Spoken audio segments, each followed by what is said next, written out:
When my greedy daughter-in-law told me I wasn't welcome at the Mother's Day celebration, I canceled their mortgage check because it came from me. She kicked me out. The gut-wrenching betrayal from my own daughter-in-law on Mother's Day sent a surge of white-hot fury through me, and in that moment, I knew her cruel exclusion would cost her dearly. I canceled their mortgage check. It was a Wednesday afternoon, just 3 days before Mother's Day, and I was in my kitchen, arranging fresh-picked flowers, when my phone chimed.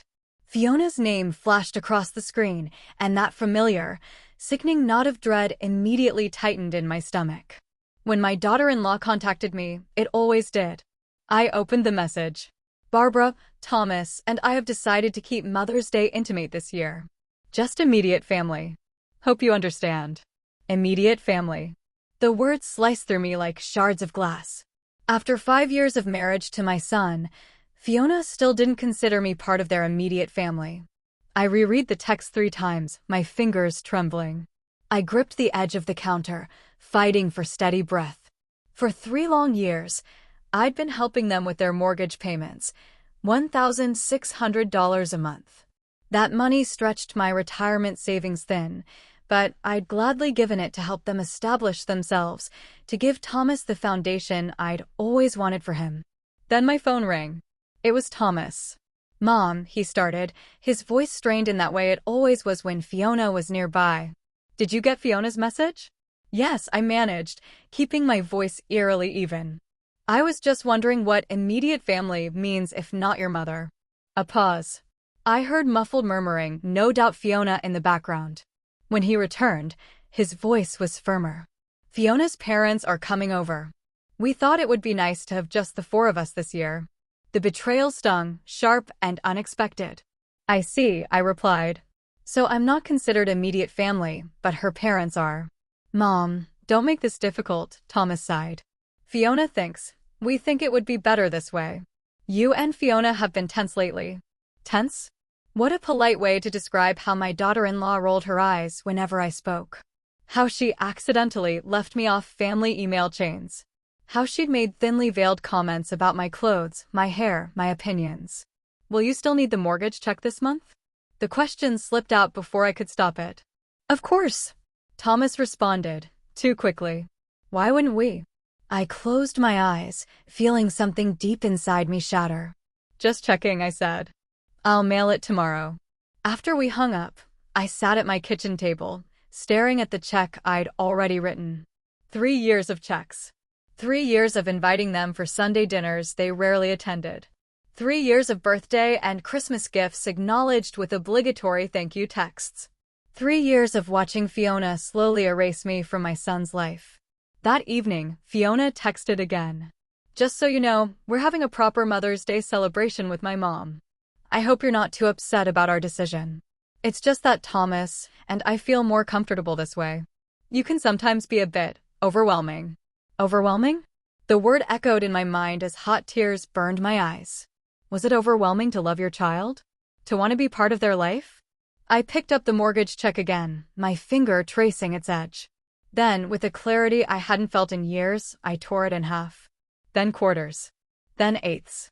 I dropped the pieces into my shredder and watched them disappear. My hands shook, but not from sadness, from pure, unwavering resolve. If I wasn't family enough to be included on Mother's Day, then perhaps I wasn't family enough to pay their mortgage. The next morning, I called the bank and canceled the automatic payment.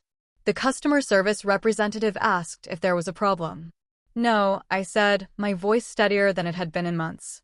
"I've just realized it's time for some changes." When I hung up, I felt a strange mixture of guilt and absolute liberation. For the first time in years, I had chosen myself. The crushing weight of constantly trying to earn Fiona's approval, of pretending her subtle cruelties didn't hurt, suddenly lifted from my shoulders. I knew there would be consequences. Thomas would be furious. Fiona would have another reason to paint me as the difficult mother-in-law. But as I looked at the empty space where the check had been, I realized I couldn't continue financing my own exclusion. 3 days later, on Mother's Day, I turned off my phone and spent the day planting new flowers in my garden. With each seed I tucked into the soil, I made a promise to myself: no more shrinking. No more apologizing for existing. No more financing people who didn't value me. Little did I know that by sundown, my peaceful act of self-respect would unleash a storm that would change our family forever. The first call came at 7:42 a.m. on Monday. I was enjoying my morning coffee on the porch when Thomas's name flashed across my screen. I let it ring. 10 minutes later, he called again. By the third call, I knew I couldn't avoid the inevitable confrontation any longer. "Hello, Thomas," I answered, trying to keep my voice neutral. "Mom, what the hell?" His voice was strained, anger barely contained. "The bank called. They said the mortgage payment bounced. Did you cancel your check?" I took a slow sip of my coffee before responding. "Yes, I did." "What? Why would you?" He stopped abruptly, and I heard muffled voices, Fiona in the background, no doubt. When he returned, his tone had hardened. "Is this because of Mother's Day? Are you seriously that petty?" The accusation stung, but I held firm. "This isn't about pettiness, Thomas. This is about respect. For 3 years, I've helped you with your mortgage. I've given you over $50,000 while Fiona has systematically pushed me out of your life. That's not fair," he shot back. "Fiona hasn't, Thomas," I interrupted, surprising myself with my firmness. "Your wife told me I wasn't welcome on Mother's Day because I'm overwhelming. She invited her parents instead. If I'm not family enough to celebrate Mother's Day with you, then perhaps I'm not family enough to pay your mortgage." Silence hung between us for a moment before he spoke again, his voice lower. "This is really disappointing, Mom. I never thought you'd use money to manipulate us." His words hit like a physical blow. "Manipulate? Is that what you think I've been doing all these years, supporting you?" "Fiona thinks. I don't care what Fiona thinks anymore," I said, the words tumbling out before I could stop them. "I care what you think, Thomas. What do you think about excluding your mother from Mother's Day?" Another pause. "I think you're overreacting. It was just one day." "It's not just one day," I said, my voice breaking slightly. "It's a pattern, and I'm done financing my own exclusion." I ended the call before he could respond, my hands trembling as I set down the phone. The peaceful morning I planned was shattered, but I didn't regret my decision. By noon, the text messages started. "Fiona, real mature, Barbara. Using money as a weapon just proves why we wanted space from you. Fiona, Thomas is devastated by your behavior. Is this really the kind of mother you want to be? Thomas, Mom, please call me back. We need to fix this." I didn't respond to any of them. Instead, I busied myself with gardening, trying to lose myself in the rhythm of digging and planting, but the peace I sought eluded me. Around 3 p.m., my doorbell rang.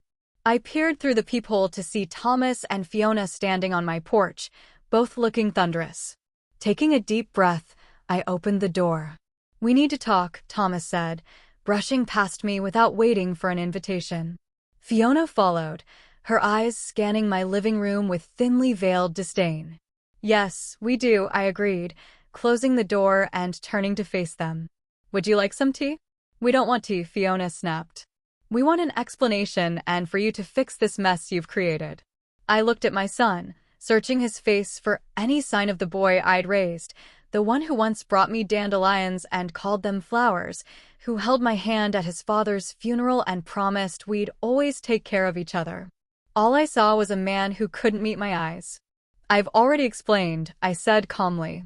"I won't continue to financially support people who don't respect me. This isn't about respect." Fiona's voice rose. "This is about you trying to control us. You've always wanted to control Thomas, and you can't stand that he has me now." "That's not true," I said, keeping my voice level despite the anger bubbling inside me. "I've never tried to control either of you. I've only wanted to be treated with basic courtesy and inclusion." "You call barging into our lives and criticizing everything I do basic courtesy?" Fiona shot back. I blinked, genuinely confused. "When have I ever criticized you, Fiona? You do it all the time.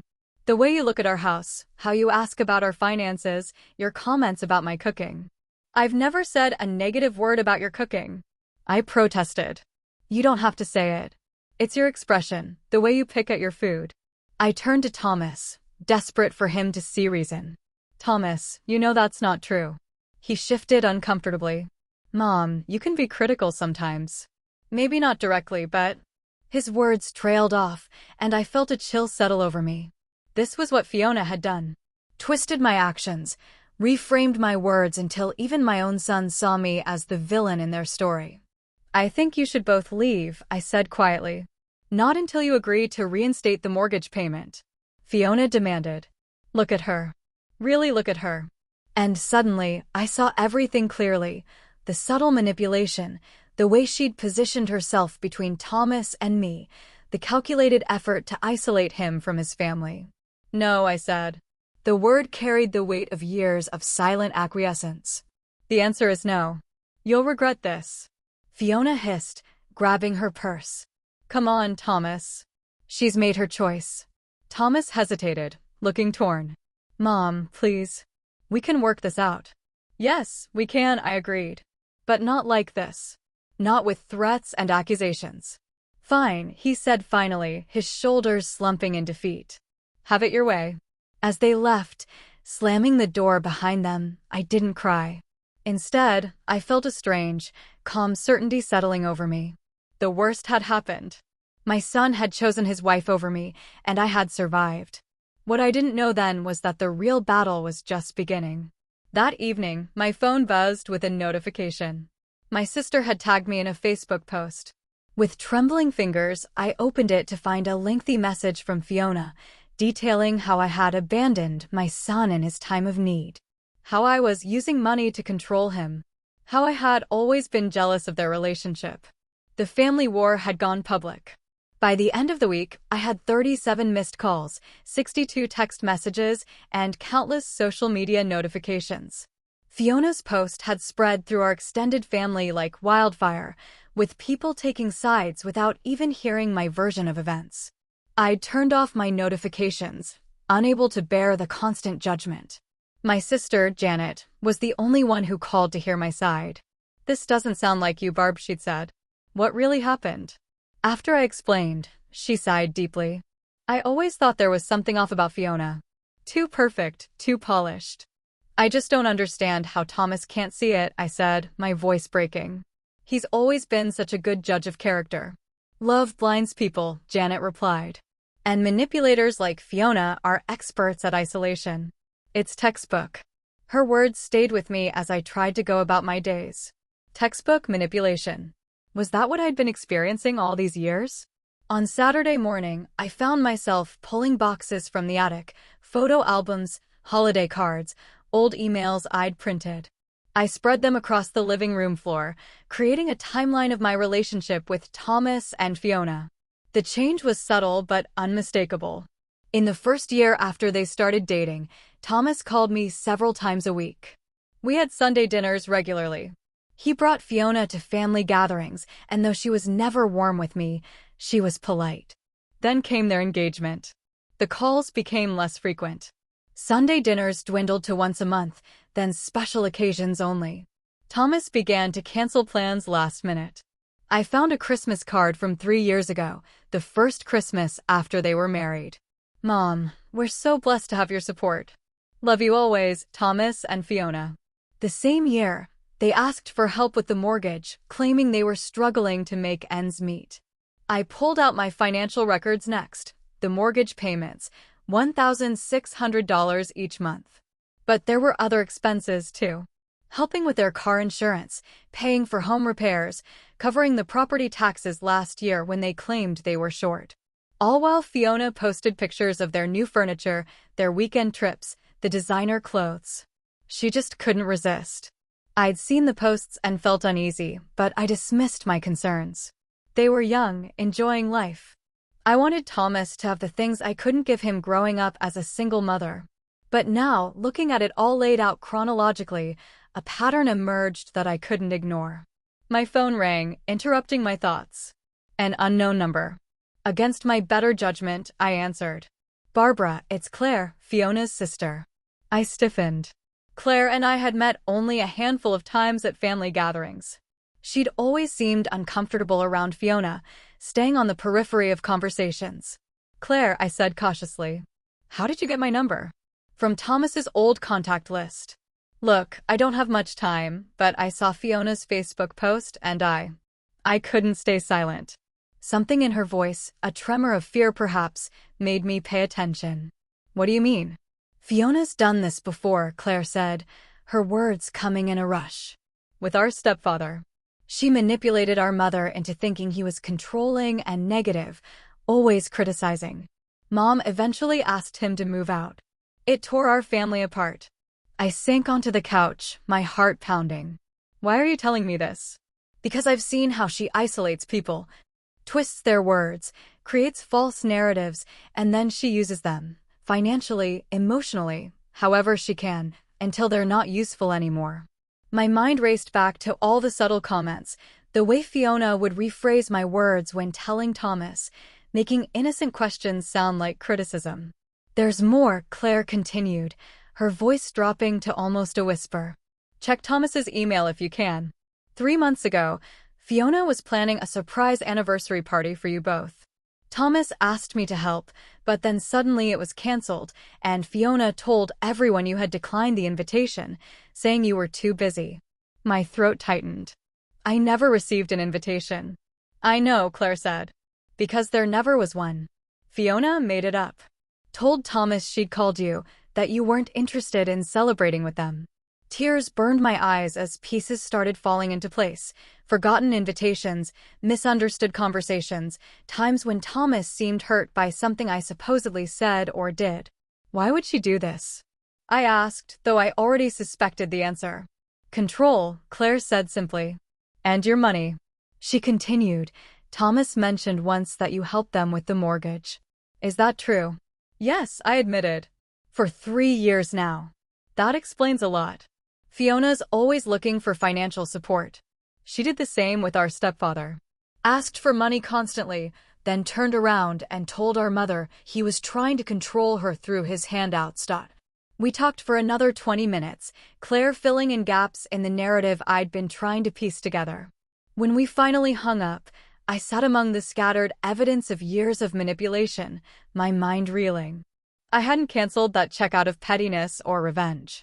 Some part of me had sensed what was happening all along. Had finally reached its breaking point. My phone buzzed with a text from Thomas. Mom, we need to talk. Just you and me, please. I stared at the message, feeling both hope and dread. Was he finally seeing the truth? Or was this another trap orchestrated by Fiona? Either way, I knew I couldn't ignore it. This was my son, the little boy I'd raised alone, the young man who'd once looked at me with nothing but love and respect in his eyes. Tomorrow, I typed back. My house. 2 p.m. As I sent the message, I began gathering the evidence spread across my floor. Tomorrow, Thomas would hear the truth, whether he was ready for it or not. At exactly 2:03 p.m., Thomas's car pulled into my driveway. I watched from the window as he sat there for a moment, his forehead resting against the steering wheel. When he finally emerged, his shoulders were hunched, his movements hesitant, so unlike the confident young man I'd raised. I opened the door before he could knock. Come in, I said, stepping aside. Thomas paused at the threshold, eyes scanning the living room where I'd arranged the evidence of Fiona's manipulation, photos, financial records, text messages printed out and organized chronologically. What is all this? He asked, his voice barely above a whisper. The truth, I replied. Please sit down. He lowered himself onto the couch, looking lost in the home where he'd grown up. I noticed the dark circles under his eyes, the rumpled shirt, signs that he wasn't sleeping well. Would you like some coffee? I offered, falling back on hospitality to ease the tension. He shook his head. Mom, I need to understand why you canceled the mortgage payment. We're struggling. The bank is threatening. Are you really struggling, Thomas? I interrupted, my voice gentle but firm. I handed him a folder containing their social media posts from the last 3 months. Because according to Fiona's Instagram, you just took a weekend trip to Napa. You bought new living room furniture. Fiona has 3 new designer handbags. He flipped through the printouts, his brow furrowing. Those were special occasions. The trip was a work thing. The furniture was on sale and these. I handed him my financial records. 3 years of mortgage payments, home repairs, property taxes, car insurance, all while you two were supposedly struggling. Thomas set the papers down, running a hand through his hair. It's not what you think. We had a plan to pay you back eventually. This isn't about paying me back, I said, feeling a lump form in my throat. It's about respect, Thomas. It's about being treated like family, not an ATM machine. His eyes flashed with anger. That's not fair. We've always appreciated have you? I asked quietly. Because from where I'm sitting, appreciation looks a lot different than being excluded from Mother's Day while my money is still welcome. He fell silent, unable to meet my eyes. Thomas, I continued, my voice softening. I received a call from Claire yesterday. His head snapped up, surprise evident on his face. Fiona's sister? Why would she call you? Because she's seen this pattern before, with their stepfather. I recounted my conversation with Claire, watching as Thomas's expression shifted from disbelief to confusion to dawning realization. When I told him about the anniversary party that never existed, he paled visibly. That can't be right, he muttered. Fiona told me she called you. She said you were too busy, that you had a spa day planned with Janet. I never received that call, Thomas, and I haven't been to a spa in years. He stood abruptly, pacing the living room, stopping occasionally to examine a piece of evidence, the timeline of cancelled plans, the record of financial support, the text messages between Fiona and her friends where she referred to me as the cash cow. I don't understand, he said finally, his voice breaking. Why would she do this? People who manipulate others do it for control, I explained gently. And sometimes for financial gain. Thomas sank back onto the couch, burying his face in his hands. I've been such a fool. My heart ached for him. Despite everything, he was still my son, and seeing him in pain was almost unbearable. I sat beside him, placing a tentative hand on his shoulder. You're not a fool, Thomas. Manipulative people are incredibly skilled at what they do. They isolate their targets, rewrite narratives, create division. It's not your fault. He looked up, his eyes red-rimmed. But I believed her over my own mother. How can you ever forgive me for that? I squeezed his shoulder. There's nothing to forgive. You loved her. You trusted her. That's what good people do. We sat in silence for several minutes, the weight of revelation hanging heavy between us. Finally, Thomas spoke again, his voice steadier. What happens now? It was the question I'd been asking myself all night. What had happened now? Could our relationship be repaired? Could Thomas see his way out of Fiona's manipulation? That depends on you, I said carefully. I can't tell you what to do about your marriage. That's your decision. But I can tell you that I'm setting boundaries from now on. I won't be financing your lifestyle anymore. Not because I don't love you, but because it's not healthy for either of us. He nodded slowly. I understand, and I wouldn't ask that of you again. He paused, swallowing hard. I need to talk to Fiona. Confront her with what I know. A flash of fear went through me. Be careful, Thomas. When manipulators are exposed, they often become volatile. What choice do I have? He asked, his eyes meeting mine. I can't continue living a lie. Before I could respond, his phone buzzed with a text. He glanced at it, his expression hardening. It's Fiona. She's been tracking my location through my phone. She wants to know why I'm here. What will you tell her? Thomas stood, a new resolve in his posture. The truth. That I'm talking to my mother, that I've seen the evidence of her manipulation, that things are going to change. His phone buzzed again, more insistently, then again and again. She's calling now, he said, showing me the screen. I should take this outside. I nodded, watching as he stepped onto the porch, closing the door behind him. Through the window, I could see his back straighten as he answered. Could see his free hand gesturing emphatically as he spoke. After a few minutes, he ended the call and stood motionless, staring out at the street. When he came back inside, his face was pale but determined. She's coming over, he said. She says there's been a misunderstanding, that she can explain everything. My stomach twisted with anxiety. Do you want me to be here for that conversation? Thomas took a deep breath, then nodded. Yes. It's time we all face the truth together. As we waited for Fiona to arrive, I prepared myself for the confrontation ahead. I wasn't naive enough to think this would end neatly or painlessly, but for the first time in years, I felt like my son and I were standing on the same side. The sound of squealing tires announced Fiona's arrival before we saw her car. She burst through my front door without knocking, her perfectly styled hair slightly disheveled, her eyes wild with anger. She froze when she saw the evidence spread across my living room, the financial records, the timeline of her manipulations, the screenshots of her social media posts. "What is this?" she demanded, her voice shrill, her gaze darting between Thomas and me. "What have you been telling him?" Thomas stood, his posture rigid. "The truth, Fiona. Or at least what I've been able to piece together." "The truth?" She laughed, but there was no humor in it. "You mean her warped version of events?" "Thomas, you know how your mother twists things." I remained seated, watching as she employed the tactics Claire had described: deflection, projection, gaslighting. "I talked to your sister," Thomas said quietly. Fiona's expression flickered, surprise, then fury. "Claire?" That backstabbing little, she stopped herself, composing her features into a mask of hurt. "Claire has always been jealous of me. Whatever she said is a lie." "Is this a lie?" Thomas asked, holding up a printout of text messages between Fiona and her friend, messages where she referred to me as the cash cow and boasted about how she'd trained Thomas to choose her over his mother.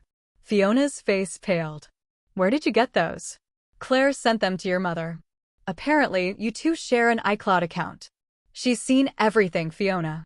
For a moment, Fiona seemed at a loss for words. Then her expression hardened. "So what?" "So I vented to my friends." "Everyone does that." "Vented?" Thomas repeated incredulously. "You literally wrote, and I quote, 'Barbara will keep paying the mortgage as long as we pretend to care about her. Once the house is paid off, we can cut her off completely.'" Fiona's eyes narrowed dangerously. "You had no right to go through my private messages. And you had no right to manipulate my relationship with my mother." Thomas shot back, his voice rising. "You had no right to lie about calls and invitations, to twist her words, to use her financially while systematically pushing her out of our lives." Fiona's demeanor suddenly shifted. Tears welled in her eyes, and her shoulders slumped. "I was just trying to protect our marriage," she whispered.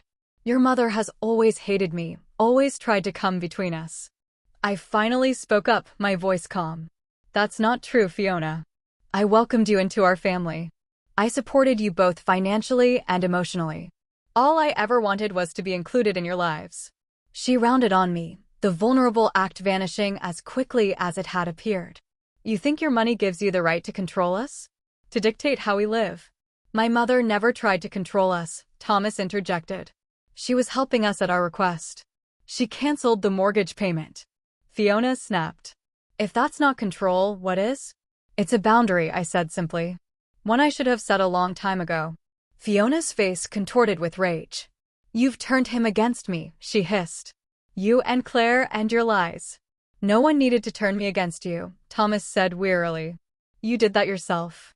With every manipulation, every lie, every time you tried to erase my mother from our lives while still taking her money." Fiona's gaze darted around the room like a cornered animal looking for escape. "This is ridiculous. I'm leaving." She turned to Thomas. "Are you coming?" The question hung in the air between them, a simple query that carried the weight of their entire marriage. Thomas took a deep breath. "No, Fiona, I'm not." The three words seemed to echo in the sudden silence. Fiona's eyes widened in disbelief. "You're choosing her over me after everything we've built together?" "I'm choosing the truth," Thomas replied, his voice steady for the first time since arriving. "And the truth is, our marriage was built on lies. Your lies." Fiona took a step back, as if physically struck by his words. Then her expression hardened into something cold and calculating. "Fine," she spat. "Stay with Mommy, but don't think this is over." She pointed a manicured finger at me. "And you? You'll regret this." With that, she stormed out, slamming the door so hard that the windows rattled. The sound of her car starting and speeding away broke the heavy silence she left behind. Thomas collapsed onto the couch, burying his face in his hands. "I can't believe I didn't see it," he murmured. "All this time, right in front of me." I sat beside him, placing a gentle hand on his back. "Don't blame yourself." She's very good at what she does. He looked up, his eyes red-rimmed. What happens now? It was a complicated question with no easy answer. That's up to you, I said carefully. But whatever you decide, I want you to know that I'm here for you. Even after everything? After I believed her over you, after I let her push you away. You're my son, I said simply. That hasn't changed. The next few weeks were a blur of legal consultations, painful conversations, and difficult decisions. Thomas moved into my spare bedroom temporarily while he figured out his next steps. Fiona refused to leave their house, claiming he had abandoned her. She alternated between tearful pleas for reconciliation and vicious attacks on his character. 2 days after the confrontation, I received a certified letter from an attorney threatening to sue me for intentional infliction of emotional distress and interference with contractual relations. I forwarded it to my own lawyer without comment.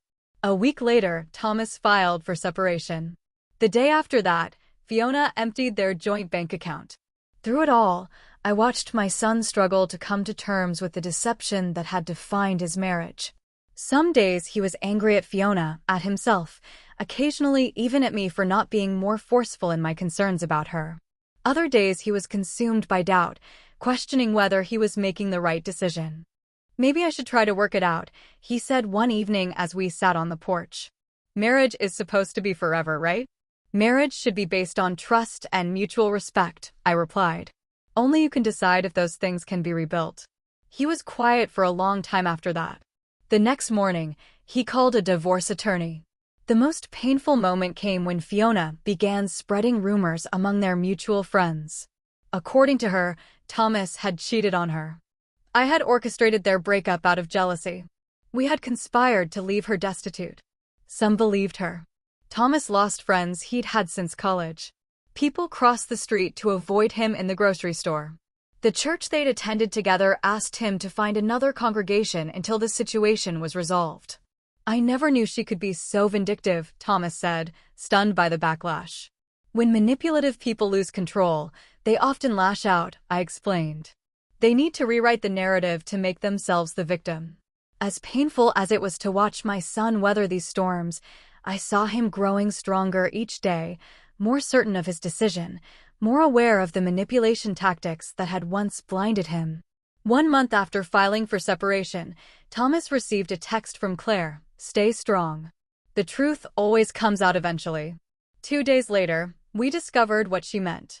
1 year later, I stood in my garden, pruning roses as the morning sun warmed my shoulders. The past 12 months had been a journey, painful at times, liberating at others, but ultimately healing. The sound of a car pulling into my driveway made me look up. Thomas emerged, carrying a small gift bag and wearing a smile that reached his eyes, something I hadn't seen in years. "Happy Mother's Day," he said, embracing me tightly. "You remembered?" I replied, feeling a lump form in my throat. How could I forget? "I made reservations at Giovanni's for noon. I hope that works for you." I nodded, unable to speak past the emotion welling inside me. After everything we'd been through, these simple gestures, a hug, a dinner reservation, his presence, meant more than he could possibly know. We sat on the porch swing, a tradition from his childhood when we'd share popsicles and stories on warm days. "I have news," Thomas said, a hint of nervous excitement in his voice. "The divorce is final." I squeezed his hand. "How do you feel?" He considered the question carefully. "Relieved. Sad that it came to this, but mostly free." The divorce had been messy, as they often are. Fiona had fought every step of the way, demanding the house, alimony, even my continued financial support as part of the settlement. Her claims had been so outrageous that eventually her own attorney had advised her to be more reasonable. The turning point had come 3 months after Thomas filed for separation. Fiona's friend, Melissa, troubled by the vicious lies being spread about Thomas and me, had come forward with screenshots of conversations revealing Fiona's calculated plan to use us financially while systematically isolating Thomas from his family. "She said she targeted you specifically," Melissa had explained, "because she knew you'd help them financially, and she thought you'd be easy to manipulate because you'd do anything for Thomas." With that evidence, The divorce proceedings had shifted dramatically in Thomas's favor. The house was sold, the proceeds split equitably, and Fiona's demands for ongoing support were dismissed. "I have another piece of news," Thomas continued, pulling me from my memories. "I've put an offer on a house. It's small, just a 2-bedroom, but it's mine." "Well, mine and the bank's," he added with a self-deprecating laugh. "That's wonderful," I said, genuinely happy for him. "Where is it?" "About 15 minutes from here. Close enough for regular visits, but far enough for us both to have our independence." I nodded, appreciating the thoughtfulness behind his decision. Over the past year, we'd both worked hard to rebuild our relationship on healthier foundations. I'd set clear boundaries about financial support, and he'd respected them, working extra hours to save for his down payment instead of asking for my help. "There's something I want you to know," Thomas said, his expression growing serious. "I'm seeing a therapist. Have been for a few months now." "That's good," I replied softly. "I'm proud of you for taking that step." He nodded. "It's helping me understand how I got caught in Fiona's manipulation, why I was vulnerable to it." And he hesitated, "how my relationship with you played into it." I tensed slightly, unsure where this was heading. "Not in the way you might think," he clarified quickly. "It's just, I always felt like I needed to be perfect for you, to make up for Dad leaving, to justify all your sacrifices." He sighed. "Fiona sensed that insecurity and exploited it. When she came along and told me I was perfect just as I was, that I deserved everything without having to earn it, it was intoxicating." His honesty both hurt and healed. "I'm sorry if I ever made you feel like you weren't enough," I whispered. "You didn't," he assured me. "But I'm learning that sometimes our perceptions are shaped by things beyond our control. Like a child of divorce, assuming they need to be perfect to keep their remaining parent from leaving too." We sat in contemplative silence for a moment, the swing creaking softly beneath us. "Anyway," Thomas continued, his tone lightening, "the therapist thinks we're both making good progress, especially since we're talking more openly now." "We are," I agreed. "The past year had taught us both to communicate more honestly, to express needs and concerns directly instead of assuming or suppressing them." Thomas reached into the gift bag he brought and pulled out a small, flat package wrapped in silver paper. "For you," he said. "Open it now." I carefully unwrapped it to find a framed photograph, Thomas and me at his college graduation, both beaming with pride and joy. It was the last photo taken of us before he met Fiona. The last uncomplicated moment of our relationship. "I found it when I was packing," he explained. "Thought you might like to have it." Tears welled in my eyes as I traced the frame with my fingertips. "It's perfect," I managed. Later, as we drove to the restaurant, I reflected on how far we'd come. The painful exclusion from last year's Mother's Day had set in motion a chain of events that, while devastating at the time, had ultimately led to healing and truth. I'd heard through mutual friends that Fiona had moved to another state and was already engaged to a wealthy businessman twice her age. I felt no satisfaction in this news, only a quiet hope that her new fiancé might see through her manipulations before suffering the same fate as Thomas. At the restaurant, Thomas raised his glass in a toast. "To new beginnings," he said, "and to the strongest woman I know." I smiled, clinking my glass against his. "To truth," I added, "and to learning our own worth." As we enjoyed our meal, sharing stories and plans for the future, I realized that what I'd initially seen as an ending, that moment when I tore up the mortgage check and set a boundary, had actually been a beginning. The beginning of reclaiming my voice, my financial independence, and most importantly, my relationship with my son. We both learned valuable lessons. Thomas about recognizing manipulation and valuing genuine relationships, me about setting healthy boundaries and understanding that true love doesn't require financial sacrifice or silent suffering. The check that I'd canceled a year ago had seemed, at the time, like a small act of rebellion. In retrospect, it was an act of self-respect that had rippled outward, eventually touching and transforming both our lives. On the drive home, Thomas asked, "Do you ever regret canceling that check?" I thought about it for a moment, then shook my head. "No. It was one of the hardest things I've ever done, but also one of the most necessary." He nodded thoughtfully. I think it saved us both. As the sun set behind us, painting the sky in shades of pink and gold, I felt a deep sense of peace settle over me. We were no longer just mother and son, bound by obligation and history, but two adults choosing to be in each other's lives, respecting each other's boundaries, and valuing each other's worth. I had been silenced, but never defeated. And in finding my voice again, I had helped my son find his as well.